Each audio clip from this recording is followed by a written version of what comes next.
Pope Francis, the 265th successor to St. Peter, died on the morning of Monday, April 21st, at the age of 88. He died of a stroke, followed by a coma and the collapse of his cardiovascular system. I'm Ashley McKinless, here with Zach Davis, and welcome to a special episode of Jesuitical, a podcast from American Media for saints and sinners. You can join us each week for honest conversations about the Catholic Church and our world today. To talk about the life and legacy of Pope Francis, we are joined today by the editor-in-chief of America Magazine, Sam Sawyer. Welcome, Sam. Thank you. Good to be here. And by the editor-at-large of America Magazine, Jim Martin. Good to be here. Welcome back, guys, and thanks for joining us. It's a busy week for all of us, but wanted to take some time to remember both the man and the Pope who Pope Francis was.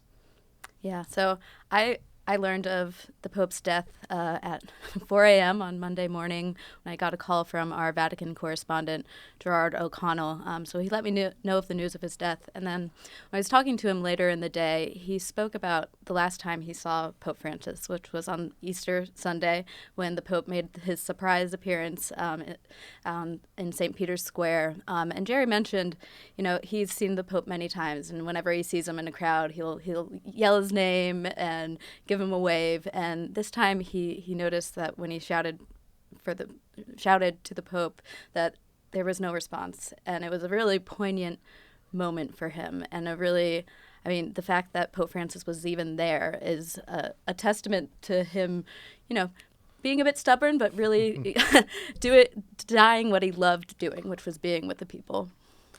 Yeah, I'm curious. Some people have attributed that to his Jesuit roots, sort of like working until the end. I'm curious if that's true in your experiences. I think certainly there's a stereotype about Jesuits that we would all prefer to die with our boots on, as they say, and I think that. But certainly the desire to be with people, the desire to be on mission, that's characteristically Jesuit. But yeah, I don't know that all Jesuits are as stubborn as Pope Francis. I mean, Ignatius did actually tell us that we were supposed to listen to our doctors when we were sick, and I'm not sure he took that advice all that well. And would that all Jesuits were as hardworking as Pope Francis. Amen.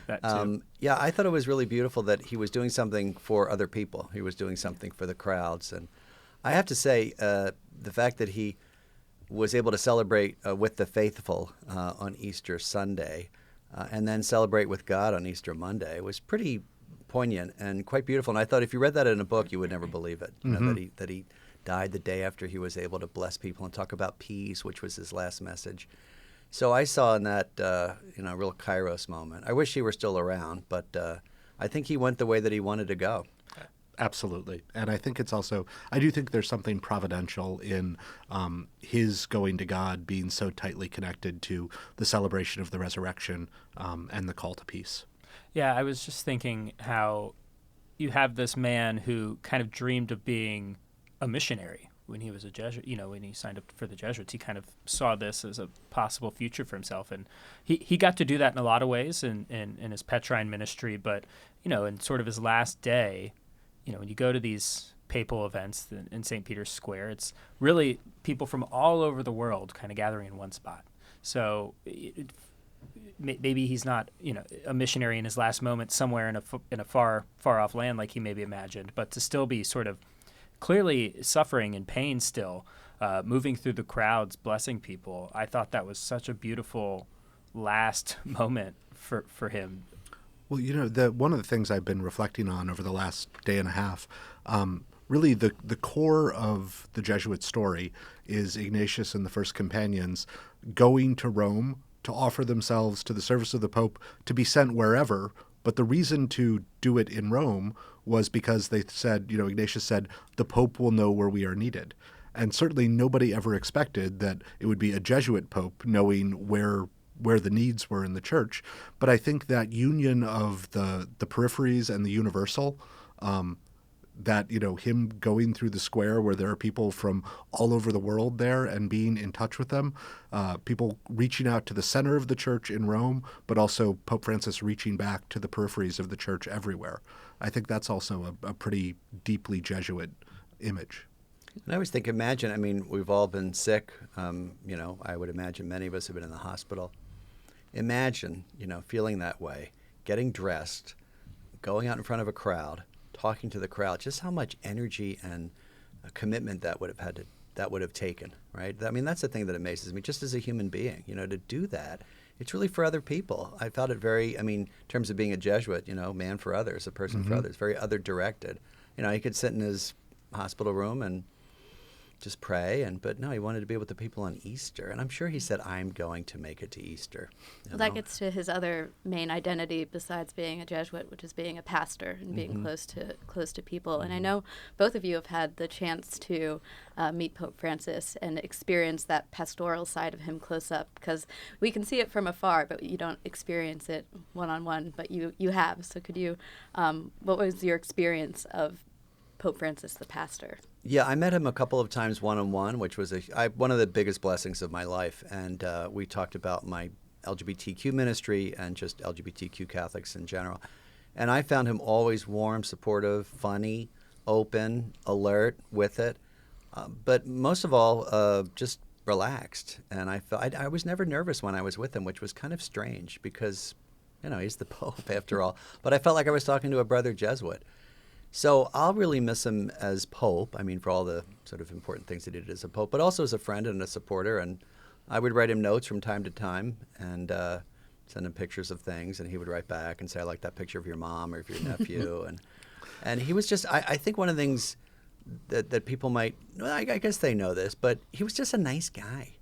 He was, there are all these things. He was, this great spiritual leader, his encyclicals, the synod, all that. He was a nice guy. He was a nice guy that you wanted to be around. And you could see that at the synod.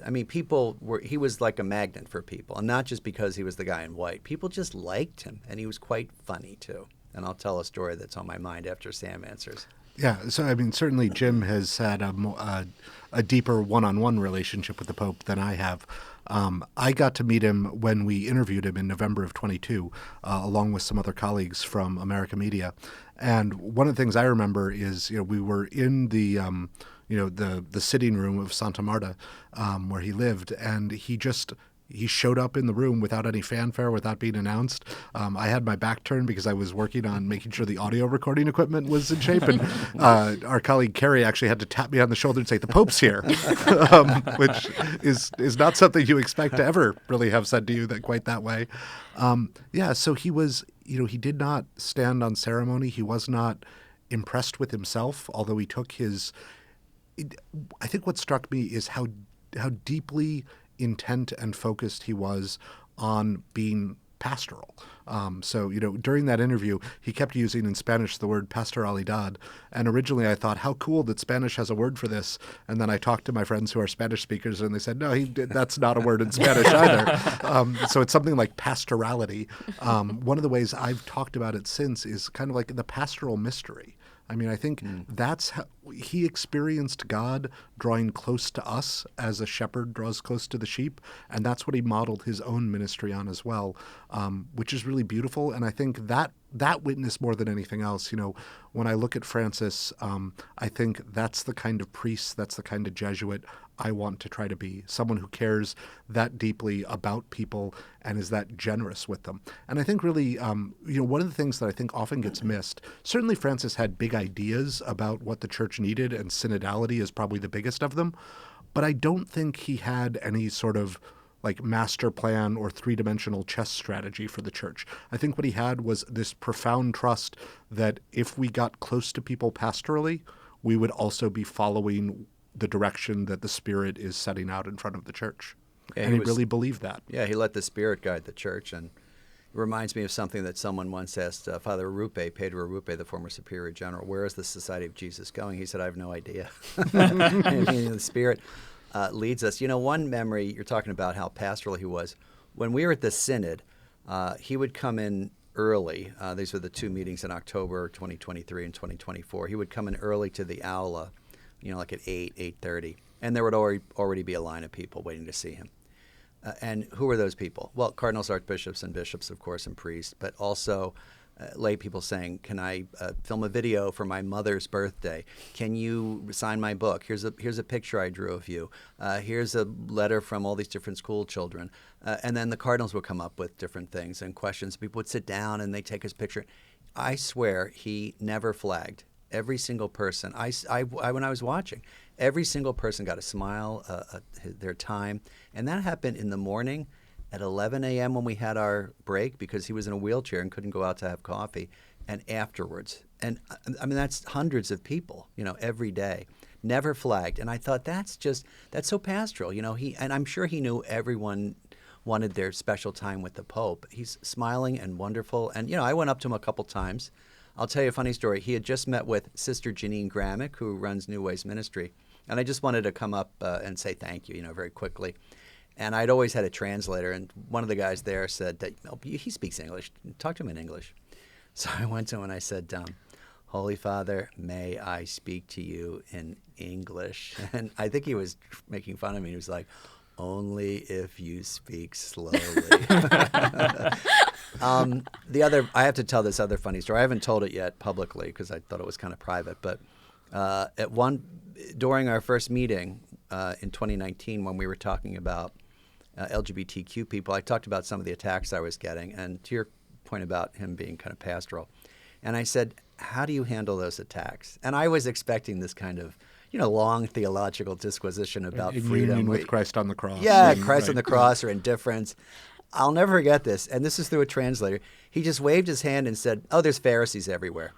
Wow. Don't pay attention. And that was that. And we went on to the next topic. So just very blunt, very direct, very pastoral in that way. But, that's like something that your parish priest would tell you, and he didn't take himself too seriously.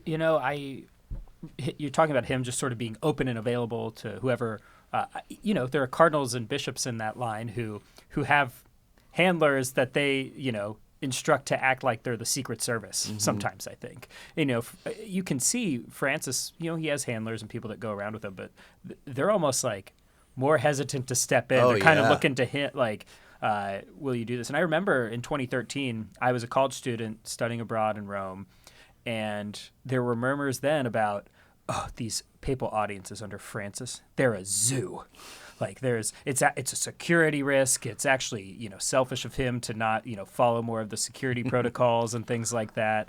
I remember in 2013, his big trip, first big trip to Rio for World Youth Day. He was in the little white Fiat coming from the airport and drove at one point, through a crowd so that people could wave to him.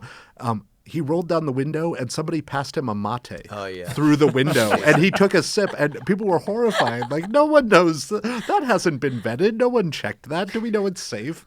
But that was how he was Pope. I'm actually amazed he didn't, and I'm saying this seriously, I'm amazed he didn't get sick much sooner because of all that. I mean, the crowds and the people and the mates and the cakes that people would bring in, the cookies at the Synod. And same thing, but, God bless him.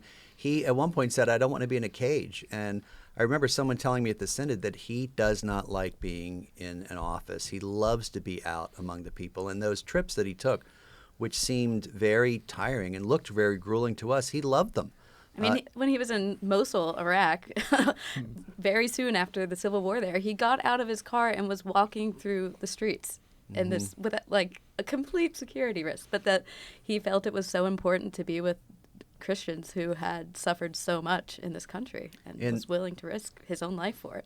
Yeah, he was indefatigable. And in the Philippines, someone told me apparently there was this huge rainstorm, this kind of typhoon over there, and everything got ripped up and wet, and that everyone who was with him, the cardinals and the press people, the Vaticanistas, they were all wiped out because this long mass and how wet they were. And they said the next day, the Pope, one of the Vaticanistas said the Pope came in looking and feeling like fresh as a daisy. He looked great. He was someone who just liked people. Clearly an extrovert. And so you can feel why he would not want to be in bed, kind of tied to his bed and out with the people. And, if it kills him, it kills him. His facial expressions would say a lot too. And whenever he was out with the people, you could tell he was having a good time most of the time. I think he did sort of the head of state stuff because he had to, and it was important for world peace and, meeting with dignitaries and things like that. Kind of how, like, Sam, I do the website stuff here and the digital strategy because it's important and part of the job. But there's, my heart's really in the evangelical ministry of Jesuitical. And I think the Pope's heart was in sort of the evangelical outreach of the church and his unique ability to do that as Pope more than some of his predecessors. Well, that was his first sort of maiden speech when he was elected as Pope in the conclave. It was a short speech about how we were the speech beforehand in the general congregations. Where the church, he said, is turned inward. This is to the cardinals who are electing, him eventually. Mm-hmm. And we need to be sort of moving outward. I agree. I think he loved being among the people. I think I heard this yesterday a lot, the people's pope, which at first sounded kind of cheesy, like Princess Diana was the people's princess. But I think it actually fits. He really was the people's pope. In many ways, he, I think, was a man of the people and loved the people. And I think the people really loved him. Well, and I think it's also, it's probably fair to say that, one of the criticisms that people have made and could, I think, fairly be made is that, there are times in which the church might have benefited from a little bit more practical attention to the curial bureaucracy or, some of the more formal aspects of the papacy that were not perhaps the place where he found the most energy or invested the most attention. But yeah, I think he wanted to be with people. The pastoral stuff is really where his focus and his energy often went. And that's really, I think, one of the reasons that people responded so deeply to him. They felt like he loved them and they loved him right back. And ironically, when he did turn his attention to the Curia, for example, at those Christmas messages, a lot of people year after year. Like that. I think that's one of my few criticisms of him, is that he could be very harsh on people in the Curia, priests, little monsters.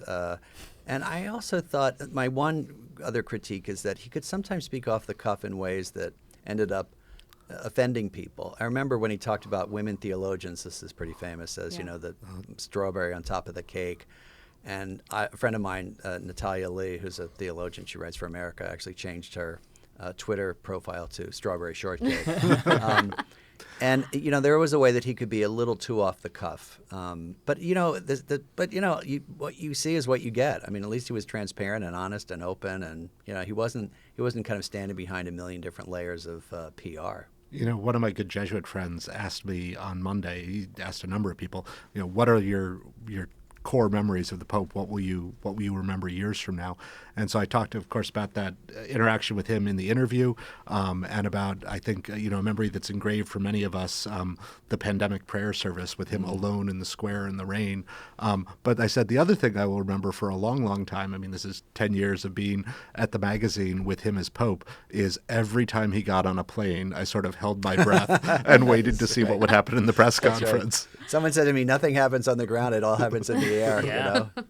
Well, Jim, one occasion when him speaking off the cuff got him into a good bit of trouble is when he used a slur referring to homosexual priests. But one thing that became clear from that episode is that he's willing to be criticized, right? You had a chance to talk to him about using that specific word. Yeah, I'm glad you asked me that. I was just about to tell that story because this is the story that moves me the most. I hope I don't cry. I won't. And I think really shows who he was. So as you were saying, last summer, he used this Italian language slur, which I won't use, about gay people. He was reported to have used it in a group of a talk to Italian bishops, and also talked about gay priests. There were too many gay priests. And I thought this is so out of character with the guy I know. And, we had talked a lot of times, and he's talked to many people, not just me, about LGBT stuff. And so I happened to be over there for this papal audience for comedians, which I helped to arrange. And I was happy to be able to meet with the Pope around that time. And this was just after he had, used those words. And I said to a cardinal friend of mine, now, how am I going to bring this up? And he said, look, you should definitely bring it up because he likes people being blunt. He said, I thought this was brilliant. Holy Father, there's been a lot of conversation around this recently. What do you think? Which I thought was pretty Vatican. And so I went in with two translators and two friends. And I said that, and he seemed eager right off the bat to say, I know many gay priests and gay seminarians. And I know that they're holy and faithful and celibate. And I said to him, it's hard for me to kind of suggest things. I said, well, maybe you should say something like that. He said, I've said that. You can say that. And I said, I can say that you said that they're a holy, faithful, and celibate gay priest. And of course, because I believe that. I've said that many times. And I repeated it again. And the translator said, he's told you could say that. And then we went on to the slur, right? And we basically said this is really bad. And he said, "Yeah, I know." The implication was that he didn't really quite understand how bad it was. Okay, so it was a challenging conversation. We went on to talk about other stuff. It was more friendly. It was my 25th anniversary of ordination. He gave me a blessing. He said, "Let's take a picture in front of Leo the 13th." We went out, which was very interesting. Took a picture on Leo the 13th. Really nice, great time. Here's some rosaries. A couple days later, I'm at this papal audience with the comedians. And I'm in the back because I figure everybody else, I've seen the Pope, so they can all go up and... Jimmy Fallon, go ahead. Jimmy Fallon, Whoopi Goldberg, all these people, 67 Italian comedians. And so I finally go up. I have to say, I found this just so profound. And so I go up, and he says, "Oh, una comica famosa americano." You're like a famous American comedian. And we laugh, and I said, "Thanks for inviting me." Great. And I go to leave, and I posted this video because there's miraculously a video of it. And I go to leave because, he's busy, and he pulls me back. And he said, in Spanish, which I could understand, "I really appreciated our conversation. Thank you. I needed to hear that." And I thought, who's like that? Who thanks someone for a challenging conversation? And then he gave me a big thumbs up. I couldn't believe it. I thought, who does that? What person does that? What world leader does that? And I thought that's kind of a key, a secret to me of who he was, his humility, right? His openness, his ability to learn. And I later talked to Jerry O'Connell, our Vatican correspondent. He said, that's who he is. And so that for me, that moment, which I'm so grateful was somehow caught on film, you can see him pulling me back, is who he is. He's human, he's humble, he's willing to learn, right? And grow, and he's free, which is a classic Jesuit characteristic. So I just... it helps people, I think, to understand how that was used, those words were used. But I think more deeply, that incident for me shows who he was, what kind of person he was. Well, and it reminds me also of earlier in his papacy, and a much more public story, when meeting with survivors of clerical sexual abuse in Chile. He was initially pretty dismissive of their testimony and of the reality of how much they had been stonewalled by the church in Chile. And then as that eventually got made clear to him, as people corrected him, he really did pivot 180 degrees on that, and have a very, ultimately asking for the resignations of all the bishops in Chile and, accepting some of them. But I think that ability to publicly turn around and acknowledge when something has gone wrong. There was a version of it we saw with John Paul II sort of, offering some public penance, especially on Good Friday, for sins that had been committed by Catholics in the church over centuries. But there was a sort of a more vivid personal version of it that we saw in Francis that I really think, we don't see in leaders at that scale really anywhere else that I can think of. Being open, being willing to change. I think most people find these qualities admirable in most people, but for the office of the papacy, what some people are looking for is sort of stalwart, unchanging rock on which the church is built. And let's be honest, there was a lot of conflict with some wings of the church in the ways in which Pope Francis was pushing things or changing things or making developments. I'm curious how you understand Francis as sort of like on this, I don't know if this is even a scale of sort of pastoral versus doctrinal ness. Well, I would say, interestingly, I think for people who want a kind of stalwart adherence, right, to doctrine and dogma, the doctrine and the dogma is Jesus, and this is what it means to be a Christian, right? To be open, to be listening. And as you were talking, Zach, I was thinking of the Samaritan woman, right, who comes to Jesus, and Jesus basically says, I'm not going to heal your daughter because you're not Jewish. And she pushes, and he listens, right, and he changes, right? So the fidelity to doctrine and dogma is the fidelity to the example of Jesus, right, who listens to people. And I think I've always said that the fundamental difference between Pope Francis and his critics is that when you drill down past the political, the sociological, the ecclesial, the theological, even the spiritual, what you find is Pope Francis is a guy who believes in the sanctity of the individual conscience and the activity of the Holy Spirit in the individual person, right? So listening to people, being open to the Holy Spirit in them, versus people who say, what do we need that for? We have rules, to your point. We have rules. We don't need to listen to people. And I think when you think about the criticisms that he got about the Synod, about Amoris Laetitia, about LGBTQ people, it all boils down to that. So in other words, I guess what I'm saying is that's kind of a fundamental doctrine too, right? Listening, being open, and even changing. Yeah, I think so. I think the first thing I would say, in answer to that question about sort of, pastoral or doctrinal on a spectrum is that it's not a spectrum, or they aren't opposing poles, right? That the original pastor is Jesus. Mm-hmm. Jesus is the first shepherd of the sheep. And so, as Jim said, that witness it's a core part of the revelation that Jesus brought, revealing his own mission, revealing the heart of the Father. But beyond that, I think, Francis was frequently criticized for confusion instead of clarity. I think that is probably the most, and there are some aspects of it that make sense. I think that's the most charitable way you can understand some of that criticism that was directed against him. But I think what he, in some senses, did say about this, that if clarity is at the expense of any experience or trust in God's mercy, then it's actually not being clear about the gospel.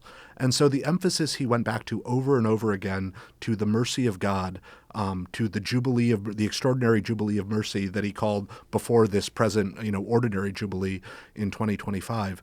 He wanted to make sure that people really knew and trusted and understood that God's mercy was abundant and generous and poured out for us.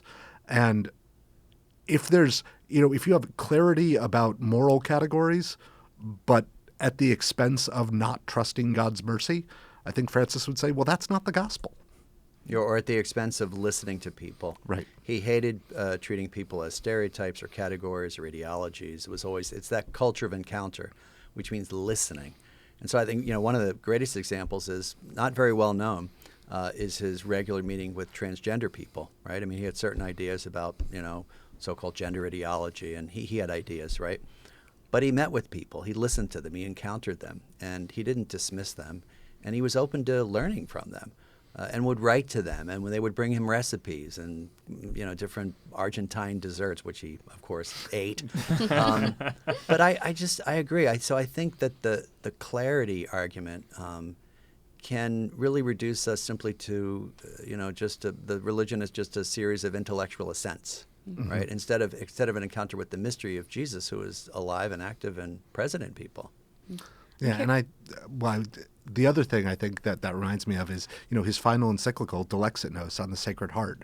It's that profound, deep encounter with the heart of Jesus, the encounter that goes beyond just what we understand to actually how we are moved and shaped, and where our lives and our love is directed by the encounter with God. That's really what Francis wanted to. He wanted to make sure the church kept that front and center, and never just let it be reduced to the intellectual claims of our tradition. I'm curious if and how you would say Pope Francis changed the church, because a lot of what we've been talking about are his pastoral side, his personal qualities, and those end with him. And some people who loved Pope Francis would say he said all these nice things, but he didn't actually change doctrine or change discipline when it comes to LGBT Catholics, for example, but though he did make some changes. But I'm curious, how much of that do you think is lasting, will outlive Pope Francis, and do you think it's fair to say he was a lot of talk and gestures but not action? Well, I always say that, Jesus taught in words and deeds, right? And so Francis taught in words and deeds. And did he come out with an encyclical about LGBTQ people or transgender people, or, like a huge, he has a couple teachings. No, he doesn't have an encyclical on LGBTQ people, but he met with them, right? And he listened to them, and he met with Sister Jeanine Gramick and New Ways Ministry and myself and other people. And so these are gestures, and that's a form of teaching, right? I think just as much as it is with Jesus. I hope it continues. years ago, I think on one of our videos, or maybe it was a video that Sebastian Gomes did for Salt and Light called The Francis Effect. I remember this. John O'Malley, the great Jesuit historian, was asked, do you think things can change, in terms of, popes and whatnot? I'll never forget it. John O'Malley said, yes, what can be done can be undone. Right? So there's always the chance that things can change. But I think that Francis has been such a strong example for people. And remember, he appointed, most of the people in the College of Cardinals. So it's likely that someone who at least is in general agreement with Francis's approach will be elected, right? But I also think he showed people a new way to be a pope, right? To be a little more open and more free and more relaxed. And I think for example, I think it's going to be hard for people to say, I'm going to wear the red shoes again. I'm going to go back to the apostolic palace again. It's not impossible. But now that example is out there, I think it's wonderful to think that we're always going to live in a church where there has been a Francis. Mm-hmm. And I think that has to change us. Yeah, I would agree with Jim. I think certainly the sort of bringing the papacy closer to people is not going to be, even if the next pope isn't as close and as out there with people as Francis was, it's not going all the way back to, the pope sort of very far away, locked up in the apostolic palace. That's, I think, going to be a permanent change. I also think, of his teaching documents, I think especially Laudato Si, I think identifying the church's investment in the climate crisis and in care for our common home, and recognizing how that affects the most vulnerable and marginalized who will bear the effects of climate change the hardest. I think that's a significant movement in the church's overall social teaching that I think will be lasting. And then I think one of the things that sort of remains to be seen is certainly how synodality gets carried forward in the life of the church. So I think he's provided a powerful model, but I don't think he had the time to fully consolidate that himself. And that'll really be a question for the next papacy, along with what becomes of the major reorganization of the Vatican curial bureaucracy that Pope Francis began. And, so he laid the groundwork for that with new constitution for how all that works and renaming all the departments dicasteries, et cetera.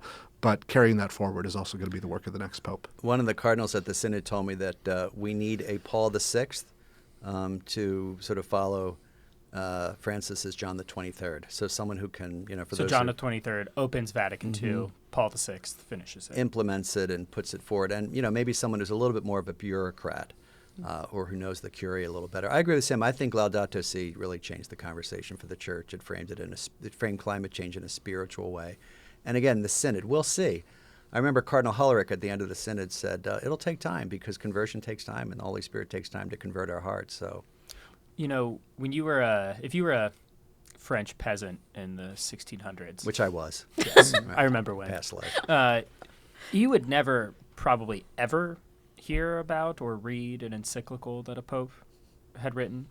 And I think one of the great ironies of the Francis papacy is, as much as he railed against clericalism, he sort of comes at this time in history when we have access to every single thing that he thinks. His homily on a random Thursday, in addition to all of the important, initiatives he did, like the Synod on Synodality, to his encyclicals, like Laudato Si, where there's a bit of like the medium is the message, like the media environment we live in is kind of transformed the papacy and the people's relationship to it, where you have a pope who wanted to be close to the people, where now that's actually technologically possible, whether or not he's traveling to the ends of the earth to be with you. So I think whoever the next pope is, it is kind of going to be like this forever, I think, for the rest of the church's future, this sort of outsized figure in our lives. Yeah, and it's a plus and a minus. John O'Malley used to call it papalatry, right? So the Pope becomes much more, or maybe even too much of a focus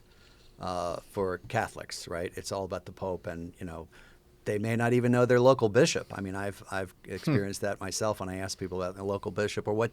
I asked someone recently who's a very good Catholic, by the way, what diocese are you in? No clue.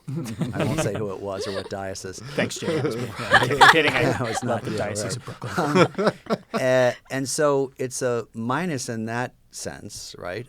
Because it takes people's focus away from really the church, where the church also is, which is at the local level, in the community, the people of God in your parish, in your family, in your neighborhood.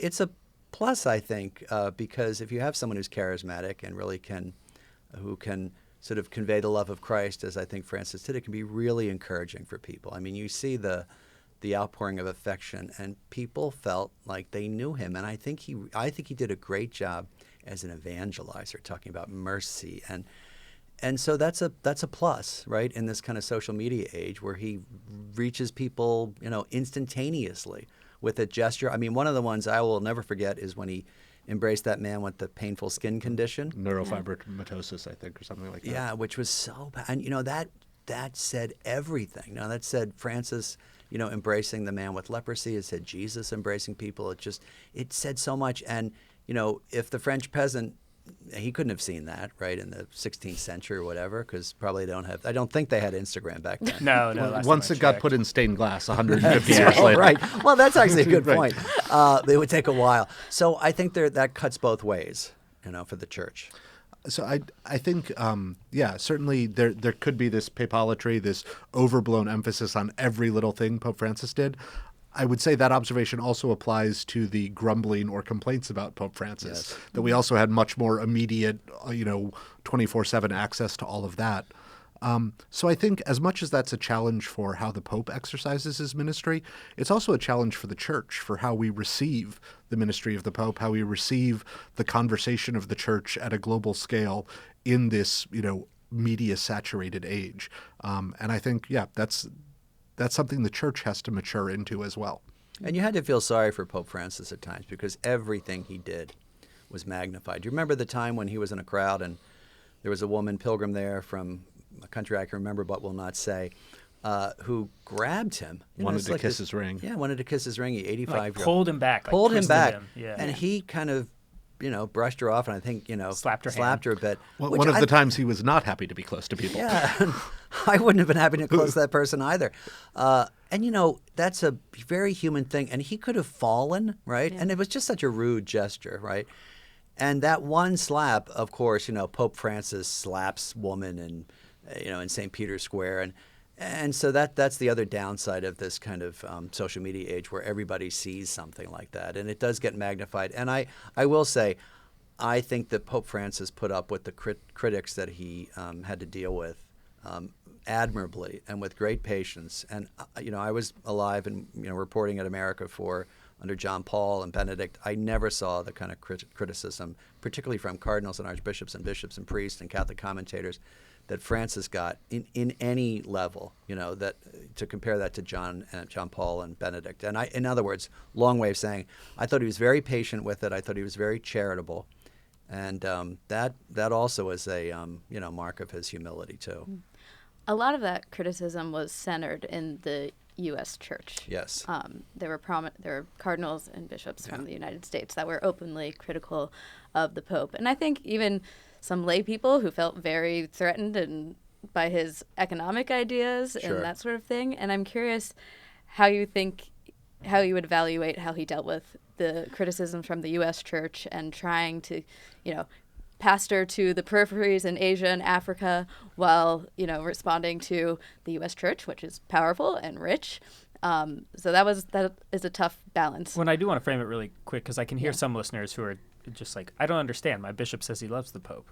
And, I'm sure your bishop does love the Pope. So I don't think it's as easy for Catholics in the pews to kind of see these tensions. It depends where you are. That's Because true. I do know that, people have told me, you wouldn't believe what my priest said today about the Pope or what our I get copies of parish bulletins. Yeah. This is Yeah. what he said, and don't pay attention to Laudato Si, and it's not church teaching, and why is the Pope confusing people? And so I think, unfortunately, obviously not all priests, but it did come from some pastors, which I think is really unfortunate. And rather than trying to put it in the best possible light and helping people understand it, I think people really focused on some of those things. I thought he handled them admirably. That line he said to me, there are Pharisees everywhere, it didn't seem to bother him.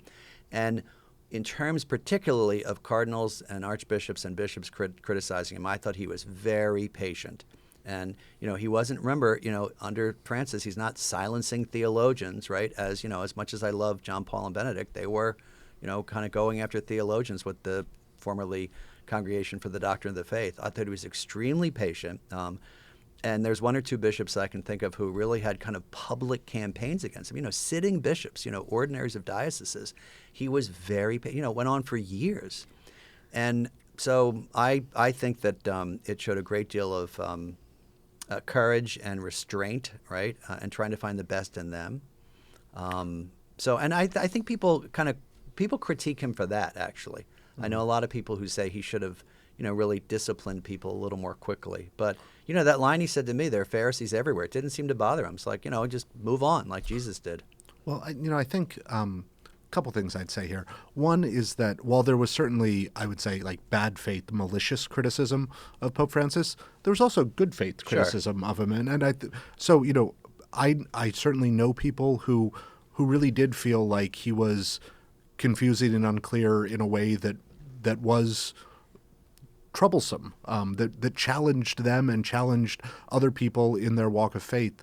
And so I think, and those people continued to pray for the Pope. And, so the sense of like, my bishop loves the Pope. They really did. And I think that good faith criticism is a bigger element even than the bad faith criticism, although I think it also got sort of tainted by association with a lot of that bad faith criticism. But the other thing I would say, and sort of, particular to the American church, two things. One thing I would say that I think there's part of the American church's witness to the gospel, particularly in defense of unborn life, that has gotten politically captured within our partisan dynamics. And Pope Francis very clearly represented a break with that capture. And that was discomforting to people who had invested in that partisan capture. And the other thing I think I would say is, coming from Argentina, coming from the global south, coming from a Latin American perspective, Pope Francis did not spend as much time thinking about the United States as we expected him to. And that was disorienting for some people as well. It's also clear to me that, particularly having gone to the Synod, that he was trying to govern a global church. And so things that, might have, elicited shrugs here or not enough and whatever it was, women deacons or LGBTQ issues or divorce, remarry Catholics, kind of some of the hot button issues. Overseas, they're a pretty big deal, right? And so one of the criticisms was he's not going far enough, right? Whereas overseas, he's going too far. So he really did have an impossible job. Want to sort of wrap up our conversation there, but if you both don't mind, have you stay on for our faith sharing segment, which is As One Friend Speaks to Another, the part of our show where we're finding God in our lives. And I'm just curious if you both could talk about how Francis the Pope has impacted your priesthood or life as a Jesuit. I'll try to do it and not cry. Crying's good audio. No, it's not good. Look, I'm not a cardinal. I'm not a bishop. I'm not a editor-in-chief of America Magazine, nor do I hope to be. I never thought I'm safe. That's right. It's like, here comes the coup. I never thought I'd get to know a pope, and I found my time with him just extraordinary. And I think, I always go back to the first meeting I had with him. I've told this story many times to you guys. And it was about I know I had a half an hour. And like minute 25, I thought, well, we've been talking about LGBT stuff the whole time. Maybe he wants to talk about something else. And didn't want to dominate the conversation. And so I said, Holy Father, is there anything I can do for you? Meaning, would you like to talk about the Jesuits of the U.S. Church? He said, yes, you can continue this ministry in peace, compas. And I felt his support, for all these years, however many years that was. And that meant the world to me. And he, he didn't have to do that.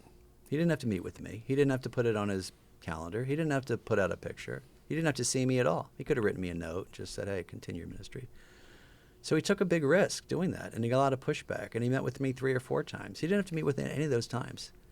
This was sort of the height of your public, Yeah, the public that's right. sort of campaigns against that's right. you. Yeah, and so he would correspond with me, and I never got over the fact that I was getting emails from the Pope, or like in his terrible cramped handwriting that Jerry O'Connell sometimes had to, and his wife had to sometimes Decipher.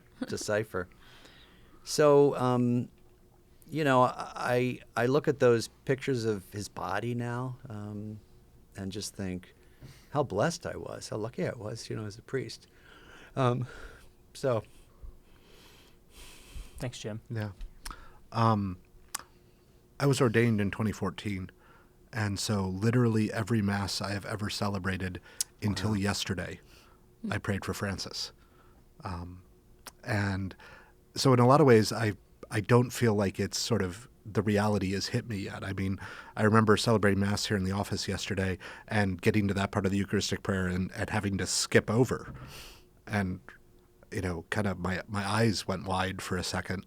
And I feel like, it's going to hit me when I'm like, later this week on the plane over to Rome, and it's just going to come like a ton of bricks at some point. But so in addition to just like, his papacy has been the context in which I've come to understand my own priesthood. But, those less as a pope and more just as a Jesuit, there are those Jesuits, and I've been blessed to know many of them, where, in their their later years, when they're in their 80s, and you look at a man like that and think, if that's what the vocation does in me, that will be a life very well lived. Mm-hmm. And Francis is certainly well among that list, near the top of that list for me.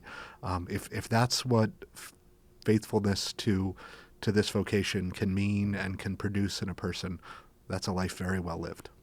What about you guys? Yeah, Ashley, I mean, he's sort of your entire career. Yeah, no, I remember when he was elected Pope in 2013, and it, kind of spurred my interest. And I had read America in college, but once Pope Francis was elected, I was like, oh, I really need to keep up with this. And then a couple months later, America was hiring for an assistant editor, and I applied for it. It was on your Facebook page that I saw the job announcement, Jim. I didn't know that. That's great.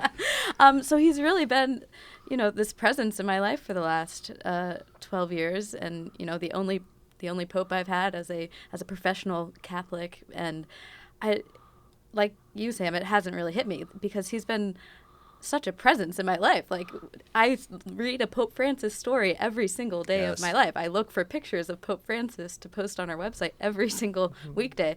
Hopefully not every weekend.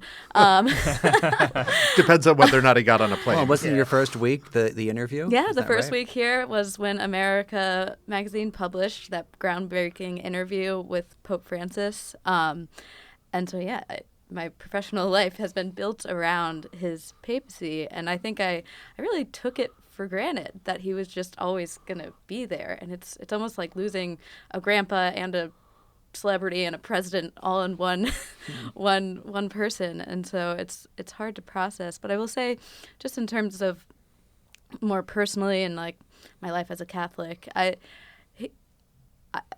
I loved him, and he also challenged me, which I think is good. We should be challenged by our Catholic faith, and so he forced me to wrestle with some of the things that, as an American, I take for granted as good, and as someone with certain political and views about international affairs, I, when it came to different conflicts in the world, like he really pushed me to reconsider how I thought about things. I never shook his hand, but I did give him a high five the first year of his papacy.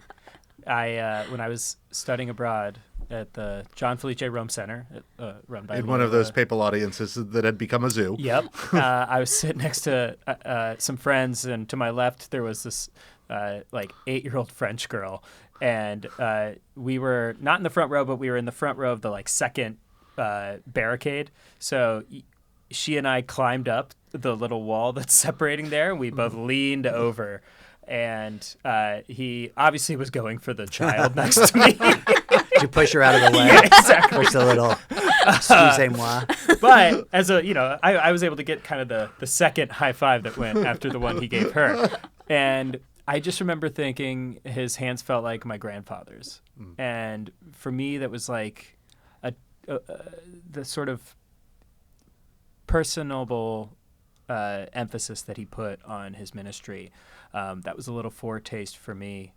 And, when I was I was a college student, I was like interested in the Latin Mass and kind of getting into some, I don't know, stuff that's associated with that. And so in a lot of ways, like I feel like my own internal conversion has sort of mapped along a lot of the things that Francis has done. So I'm really grateful for what he's done for the church. I think it's going to hit me later this week too. It's been such a whirlwind. I think it was such a mercy to lose him on Easter Monday that, you know, we're so full of joy, and we know, and you know, Jim, as you said, he's celebrating Easter with God. It's obviously sad, and we're going to miss him, but we know that he's going home. So thank you both. I know it's going to be crazy few weeks for all of us. So thanks for spending the time to remember Pope Francis and his papacy with us. Amen. Amen. Yeah, and we are going to be sending a team from American Magazine to Rome to cover the papal transition. So we have the funeral coming up, and then eventually the conclave and a new pope. So we're going to be in your podcast feed a little more frequently while we're there. And you can follow our extensive coverage at americanmagazine.org and subscribe to get daily coverage of this important time in the life of the church. And I will just say, you know, I think one of the things that Pope Francis wanted to do was evangelize primarily and remind people sort of why the church exists. And for better or worse, the world is going to be looking at the Catholic Church way more than normal. You'll hear from your non-Catholic friends or your lapsed Catholic friends or your kind of Catholic friends and your very Catholic friends. If this is a moment where America or Jesuitical or whatever helps you in your spiritual life, I think this is a good time to share those resources with them. So we would be honored if you shared Jesuitical or American Magazine more broadly, but keep that in mind and keep us in your prayers in these coming weeks.